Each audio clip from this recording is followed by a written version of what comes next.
जय जवाहर संगवारी। तो अभी हम निकला था भागवत कथा कर आज 7वां दिन अभी तो देख सकत हो संगवारी हो। अभी हम निकला था भागवत कथा कर अभी पहुँचबो खेत डहर वाला निकला था अभी चलो भागवत कथा कर पहुँचे तो आप मन देखा हूँ। चलो संगवारी हो आप मतलब कथा कर ले जाओ तो बने रहो वीडियो में।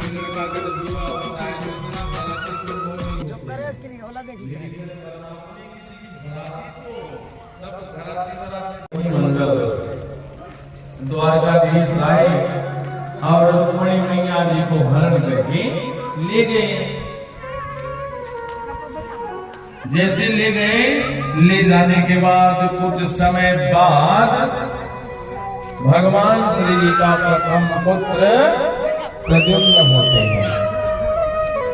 प्रद्युम्न जब हुआ, कामास्तु वासुदेवंस दधारुद्रयमुना देहोपते भूयासमेव प्रबद्धतः।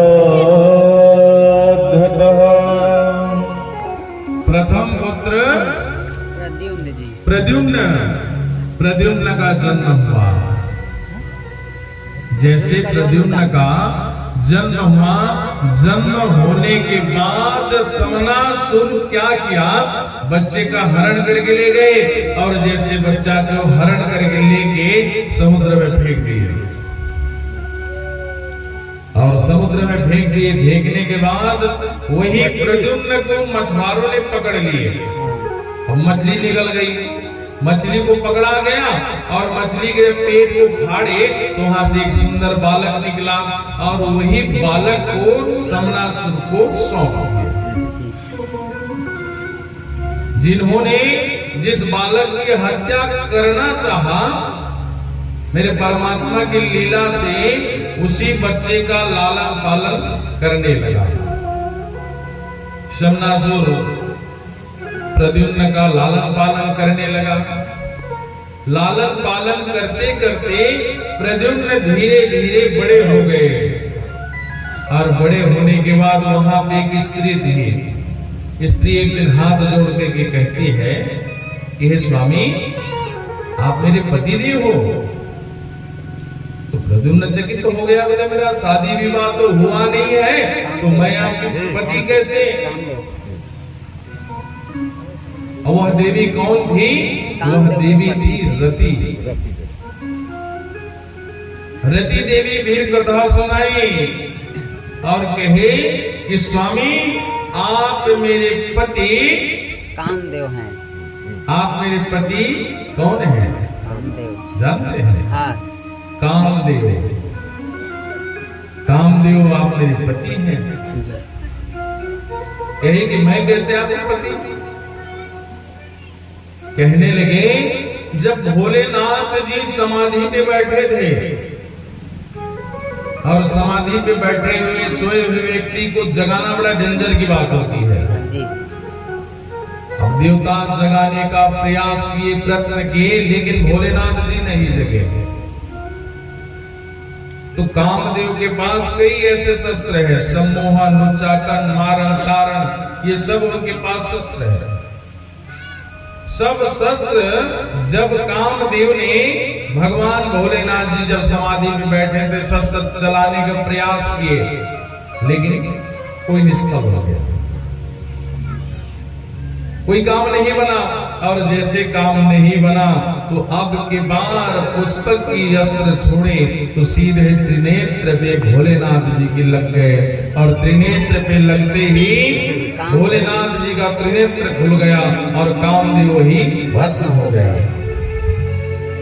कामदेव तो भस्म हो गया। भस्म होने के बाद रति देवी हाथ जोड़ करके कहती है कि प्रभु, देवताओं के कहने से मेरे पति ने आपको जगाए और आपकी क्रोध अग्नि से वो जल गए, तो मेरे पति कैसे प्राप्ति होगी?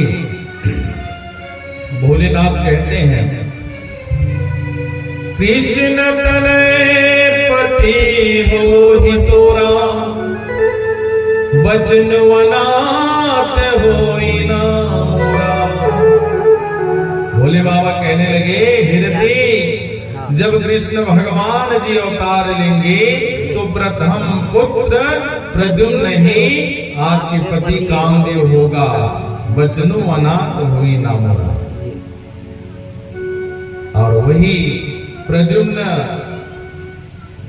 कामदेव ही प्रद्युम्न के रूप में जन्म हुए। जन्म होने के बाद पता चला और रति देवी बताई कि जिन्होंने आपका लालन पालन किया है वही आपको घर से हरण करके ले गया और लेके समुद्र में फेंक दिया। प्रद्युम्न को ऐसा क्रोध आया, समनासुर का हत्या कर दिए और हत्या करके द्वारकाधीश कामदेव, प्रद्युम्न और रति देवी जाने लगे। जैसे जाने लगे तो जाते जाते जब वहां गए तो भगवान के अन्य विवाह हो चुके थे। और अच्छा, प्रभु नारायण जी की कितनी पटरानियां हैं? 108। कितनी? 108। मात्र 108। 16,108। कौन कोई बालिका कोई बोली? 16,108। हाँ, एक बार गुड़िया की ताली के 16,108। अब सोच सकते हैं जवान लोग, अब एक को तो संभालने में बड़ी दिक्कत होती है तो भगवान कैसे संभालते होंगे। 16,108। भगवान नारायण सुत श्रवण हृदय गृहता अहम ते हृद पतिरधिका भगवान प्रभु। जैसे पहुंचे तो भगवान जी के अन्य विवाह हो चुके थे। एक राजा था सत्राजित नाम का, उसके पास एक समंतक मणि थी। समंतक मणि का कार्य यही था कि नित्य 8 बार सोना प्रकट करता, 8 बार स्वर्ण प्रकट करता। और प्रकट करने के बाद जब द्वारकाधीश को पता चला कि यह मणि प्रतिदिन 8 बार स्वर्ण प्रदान करती है, तो एक दिन द्वारकाधीश सत्राजित से कहने लगे कि क्या आप इस मणि को आप हमें दे दो, इससे जो भी स्वर्ण उत्पादन होगी उस स्वर्ण का हम प्रजा में लगाएंगे। तो मणि को देने को मना कर दिया। और जैसे मणि को देने मना कर दिए, मना करने के बाद कुछ समय व्यतीत हुआ तो सत्राजित का भाई प्रसेन ने कहा कि भैया इस मणि को तो आप कई बार अपने साथ धारण किए रहते हैं, कभी मुझे भी धारण करने का मौका मिलेगा क्या? सत्राजित ने कहा कि आप मेरे भाई हो, आप मणि ले सकते हो। और वो मणि को धारण करके प्रसेन शिकार करने को चला गया। करणे करणे चा अपा